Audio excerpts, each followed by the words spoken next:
Hello guys, నా పేరు Krishna. Welcome to the create photography wild life. నాకు చాలామంది అడుగుతుంటారు, అన్న మీరు పోస్ట్ ప్రొడక్షన్ ఎలా చేస్తారు పిక్చర్ తీసిన తర్వాత అని. సో నేను అంటే టూల్స్ కూడా అడుగుతుంటారు, ఏ టూల్స్ వాడుతారు అని. నేను వాడే టూల్ వచ్చి అడాబ్ ఫోటోషాప్ 2023 అనమాట. సో నేను తీసుకున్న సబ్జెక్ట్ ఇది. సో నా సబ్జెక్ట్ ఒకటి పెయింటర్స్ పవర్ఫుల్. ఎందుకంటే మేము ఈ బర్డ్ చూసిన తర్వాత మన కలర్ చాలా బాగుంటాయి. సో దానికి తగ్గట్టుగానే మనం ఎడిటింగ్ చేసుకోవాలి. సో ఫస్ట్ థింగ్, నాకెందుకో ఇక్కడ నేను లో లైట్‌లో తీశాననమాట. ఈవినింగ్ అబౌట్ 5:45 ఆ టైంలో. బట్ నాకు సబ్జెక్ట్ కొద్దిగా డల్‌గానే వచ్చింది. బట్ కలర్స్ అండ్ షార్ప్‌నెస్ కూడా పర్లేదు. సో ఇలాంటప్పుడు మనం చేయాల్సిన ట్రిక్స్ ఏంటి అనేది నేను ఇప్పుడు చూపించబోతున్నాను. సో మీకు నచ్చినట్టయితే మీరు కూడా ఇలాగే ఫాలో అవ్వచ్చు. Same pattern. So let's start with post production. So నేను ఆల్రెడీ క్రాప్ చేసుకున్నాను కరెక్ట్‌గానే. Nothing, I don't want to mess up with the frame. So let's start creating a duplicate layer first. So మనకు picture డ్రమాటిక్గా చేద్దాం అనుకుంటున్నాను నేనైతే present. I'm going to select adjustment layers. I'm going to create a curve layer. నేను ఇక్కడ ఏం చేస్తున్నానంటే ఈ end పాయింట్ని తీసుకొని కిందికి డ్రాగ్ చేస్తున్నాను ఇక్కడ కంప్లీట్గా. ఎందుకు చేస్తున్నానో చెప్తాను మీకు. నాకు బ్యాక్గ్రౌండ్లో ఎక్కువ బ్లాక్ ఉంది. సో నేను ఇంకా ఎక్కువ బ్లాక్ చేసి ఓన్లీ సబ్జెక్ట్ మాత్రమే హైలైట్ చేయాలనుకుంటాను. దానికి ఈ ప్రాసెస్ యూజ్ చేస్తాను అన్నమాట. సో ఇక్కడ చూసుకున్నట్టయితే మనకి ఫోర్గ్రౌండ్ బ్యాక్గ్రౌండ్ కలర్స్ ఉంటాయి. ఇక్కడ చేంజ్ చేసుకోవాలి. ఇనిషియల్గా ఇక్కడ వైట్ బ్లాక్ ఉంటుంది, మనం బ్లాక్ కన్వర్ట్ చేసుకొని మనం బ్రష్ టూల్ యూజ్ చేస్తూ పెయింట్ చేయాలన్నమాట. మనకి ఎక్కడైతే లైట్ కావాలో అక్కడ మాత్రమే కొద్దిగా జూమ్ చేసుకున్న తర్వాత ఇక్కడ ఒపాసిటీ ఫ్లో ఉంది. నాకు ఒపాసిటీ వచ్చి ఫ్లో వచ్చి సేమ్గా సెట్ చేసుకున్నాను. ఇప్పుడు నాకు ఎక్కడైతే లైట్ కావాలో అక్కడ మాత్రమే నేను పెయింట్ చేస్తున్నాను. మీరు చూడండి సబ్జెక్ట్ని. ఓకేనా? సారీ. ఇప్పుడు బ్రష్ సైజ్ ఇక్కడ తీసుకొని, ఎందుకంటే మనకు ఫోర్గ్రౌండ్లో గ్రౌండ్ కూడా ఉంది కాబట్టి లైటింగ్ ఎక్కడైతే మనకు లైట్ వద్దో అక్కడ ఎరేజ్ చేసుకోవచ్చు మనం.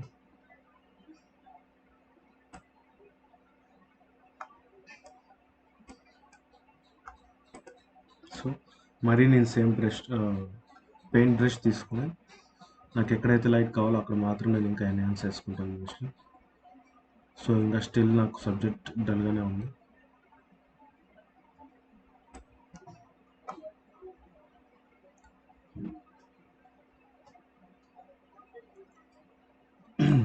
ఓకే.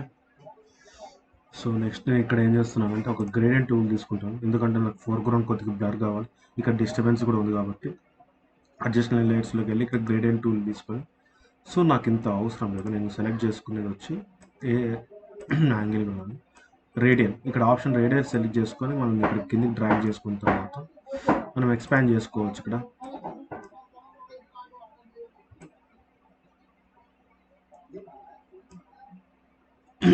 ఓకే. లేదు మీకు ఇంకో ఆప్షన్ అంటే లీనియర్ కూడా సెలెక్ట్ చేసుకోవచ్చు. లీనియర్ సెలెక్ట్ చేసుకొని ఒక యాంగిల్ మనం ఇక్కడ 90 ఇవ్వాలి. 90 ఇచ్చిన తర్వాత మీకు కాల్సి చూడండి పెంచుకోవచ్చు. ఇక్కడ ఓకే, ఇక్కడ బ్లర్ రావాలి మీకు. ఓకే, ఇక్కడ ఓకే.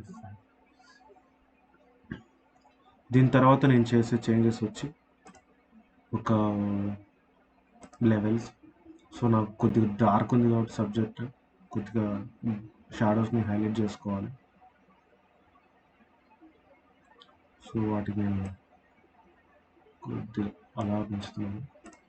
దీని తర్వాత నేను ఒక సాలిడ్ ఫోటో ఫిల్టర్ తీసుకుంటున్నాను. ఎందుకంటే నాకు కొద్దిగా వామ్ టోన్ యాడ్ చేయాలి. నాకు వామ్ టోన్ అనేది చాలా ఇష్టం, ఎస్పెషల్ పిక్చర్స్ ఇలాంటి బర్డ్స్ పిక్చర్స్ మీద. సో నేను కొద్దిగా వామ్ టోన్ని యాడ్ చేస్తున్నాను. లేదు మీకు కూల్ టోన్స్ కావాలంటే మనం కలర్ సెలెక్ట్ చేసుకొని ఆ పర్టికులర్ కలర్గా మనం ఎన్హాన్స్ చేసుకోవచ్చు డెన్సిటీ ద్వారా. మీరు చూసినట్టయితే నాకు అంత అవసరం లేదు, జస్ట్ 21 ఈజ్ బెస్ట్ అని. దీని తర్వాత కలర్ బ్యాలెన్స్. సో కలర్ బ్యాలెన్స్లో మనం మిడ్ టోన్ సెలెక్ట్ చేసుకున్నాను నేను. మనకు హైలైట్స్ కావాలంటే హైలైట్స్ అది కూడా చేసుకోవచ్చు. చూడండి ఇప్పుడు హైలైట్స్ చేసుకుంటాం కొద్దిగా.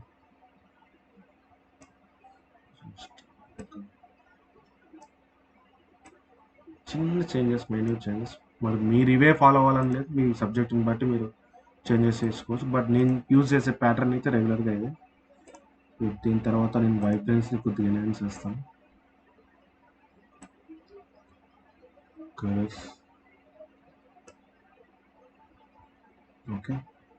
Then I use curves again to enhance the highlights అనమాట. ఇక్కడ టాప్కి వెళ్ళి నేను ఇక్కడ లెఫ్ట్ డ్రాగ్ చేస్తున్నాను, ప్లస్ డౌన్కి వెళ్ళి షాడోస్ని కొద్దిగా తగ్గిస్తున్నాను. It's good no. దీని తర్వాత నేనేం చేస్తున్నాను అంటే ఒక న్యూ లేయర్ని క్రియేట్ చేస్తున్నాను. సారీ, లేయర్స్కి వెళ్ళి న్యూ లేయర్ సెలెక్ట్ చేసుకున్న తర్వాత ఓకే ప్రెస్ చేయండి. ఇక్కడ ఎడిట్లోకి వెళ్ళి ఇక్కడ ఫిల్ అనే ఆప్షన్ ఉంటుంది మనకు. ఫిల్కి వెళ్ళిన తర్వాత ఇక్కడ 50% గ్రెయిన్ని సెలెక్ట్ చేసుకోవాలి మనం. ఇక్కడ ఆప్షన్ ఉంటుంది కంటెంట్స్లో 50% గ్రెయిన్ సెలెక్ట్ చేసుకోవాలి. ప్రెస్ ఓకే చేసిన తర్వాత ఈ లేయర్ని మనము ఓవర్లేగా బ్లెండ్ చేస్తున్నాం. ఎందుకు చేస్తున్నామో చెప్తాను. సో మనము ఒక సబ్జెక్ట్ని ఎక్కడైతే ఎన్హాన్స్ చేసుకోవాలో డాడ్జ్ అండ్ బర్నింగ్ చేసుకోవడానికి ఇది యూజ్ అవుతుంది. ఇక్కడ మీరు చూసినట్టయితే ఇక్కడ ఒక ఆప్షన్ ఉంటుంది మనకు, డాడ్జ్ అండ్ బర్న్ అని. డాడ్జ్ అనేది ఎందుకంటే హైలైట్ చేసుకోవడానికి మనకి పర్టికులర్ సబ్జెక్ట్లో ఎక్కడైతే హైలైట్స్ చేసుకోవాలి, ఇక్కడ మనం సెలెక్ట్ చేసుకుని హైలైట్స్, లేదు మనకు సెలెక్ట్ చేసుకుని ఇక్కడ మిడ్ టోన్స్ అనుకోండి, మిడ్ టోన్ సెలెక్ట్ చేసుకొని మనం ఎక్స్పోజర్ని కూడా కంట్రోల్ చేసుకోవచ్చు ఈ టూల్ ద్వారా. ఇప్పుడు మీరు చూసినట్టయితే సబ్జెక్ట్ దగ్గరే ఎక్కువ ఎన్హాన్స్ అవుతుంది లైట్. ఇప్పుడు మనం ఇక్కడ షాడోస్ సెలెక్ట్ చేసుకున్నామంటే షాడోస్ ఎక్కడైతే ఉంటే అక్కడ హైలైట్ అవుతుంది. మీరు గమనించినట్టయితే లైట్గా. మరి హైలైట్స్ కూడా, హైలైట్స్ ఎక్కడైతే నాకు కావాలంటే ఇక్కడ ఐలో లైట్ ఒక రిఫ్లెక్షన్ ఐలోనే కనిపిస్తుంది మనకి. ఇప్పుడు మీరు చూసినట్టయితే చాలా ఎన్హాన్స్ అయింది. చెక్ చేద్దాం. ఇది ప్రీవియస్ పిక్చర్. ఎన్హాన్స్ చేసిన తర్వాత డాట్ చేసిన తర్వాత మనకు వచ్చిన లైటింగ్ ఇప్పుడు వస్తుంది. చూసారు, ఇంత లైట్ మనకు అవసరం లేదు. సో ఒపాసిటీ మనం కంట్రోల్ చేసుకోవచ్చు. ఇంత లేదు, ఒక 50% చాలు మనకి ఎన్హాన్స్మెంట్ అనేది, అంతే. సో నేనేం చేస్తున్నాను అంటే ఇప్పుడు నాకు అడ్జస్ట్మెంట్స్ అని నేను చేసుకున్నాను. దీన్ని ఏ అయితే అడ్జస్ట్మెంట్ చేశానో వీటిని అన్నిటిని ఒక లేయర్లో కన్వర్ట్ చేసుకోవాలంటే కంట్రోల్ ఆల్ట్ షిఫ్ట్ ఈ ప్రెస్ చేసామంటే మనం ఏ చేంజెస్ అయితే చేసామో అన్నీ ఒక లేయర్లోకి వచ్చేస్తాయి అనమాట. నేను అదే లేయర్ని మళ్ళీ డూప్లికేట్ చేసుకుంటాను, కంట్రోల్ జే చేసి. తర్వాత ఇక్కడ నేనేం చేస్తున్నానంటే ఒక బ్లర్ని క్రియేట్ చేస్తున్నాను ఇక్కడ. సో వాటిని నేనేం చేస్తున్నాను అంటే ఈ టాప్ లేయర్ని సెలెక్ట్ చేసుకొని ఫిల్టర్లోకి వెళ్ళి బ్లర్కి వెళ్ళి గాషన్ బ్లర్, మనకి ఎంత బ్లర్ కావాలో అంత బ్లర్ క్రియేట్ చేసుకుంటున్నాం. ఇక్కడ చూసుకున్నట్టయితే నాకు 66 చాలు, ఎనఫ్. సో నేను ఇక్కడ ఏం చేస్తున్నానంటే మళ్ళీ ఆల్ట్ ప్రెస్ చేస్తూ ఇక్కడ చిన్న ఆప్షన్ ఉంది చూడండి ఎఫెక్ట్స్ తర్వాత, దాన్ని ప్రెస్ చేసామంటే, సో ప్రెస్ చేసిన తర్వాత ఇక్కడ బ్లాక్ లేయర్ని సెలెక్ట్ చేసుకోవాలి, ఇంటర్నల్ లేయర్. తర్వాత మనం బ్రష్ తీసుకొని ఇక్కడ ఆప్షన్స్ చేంజ్ చేసుకోవాలి. మనం గుర్తుపెట్టుకోండి, వైట్ టు బ్లాక్ ఉండేది, బ్లాక్ టు వైట్ ఉండేది. So white to black convert చేసుకొని మళ్ళీ బ్రష్ టూల్ని సెలెక్ట్ చేసుకొని మనకు కావాల్సిన స్టైల్స్తో బ్రష్ చేసుకొని మనకు కావాల్సినంత బ్లర్ ఒపాసిటీ మనం సెలెక్ట్ చేసుకొని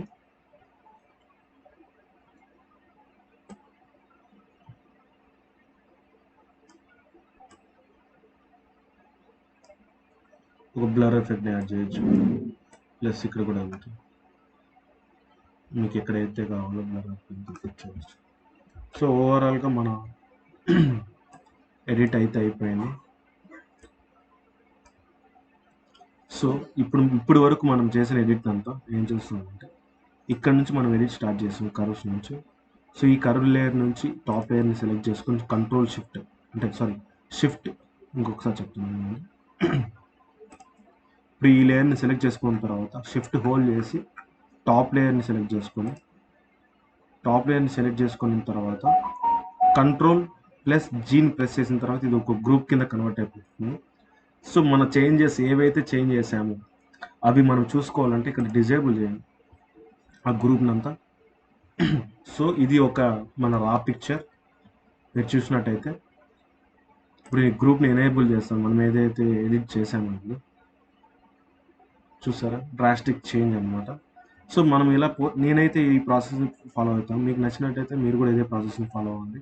నెక్స్ట్ ఫర్దర్ వీడియోస్లో నేను ఇంకా బ్యాక్గ్రౌండ్ని ఎలా బ్లర్ చేయాలి, సో మనకు ఒక ప్రైమ్ లెన్స్ ఒక ఎఫెక్ట్ని ఎలా క్రియేట్ చేస్తాం వైల్డ్ లైఫ్ బర్డ్ ఫోటోగ్రఫీలో, సో ఇవన్నీ నేను ఇన్ డీటెయిల్గా చెప్తాను. మీకు నచ్చినట్టయితే నా ఛానల్ని లైక్ అండ్ సబ్స్క్రైబ్ చేసుకోండి. Thank you all. జై హింద్.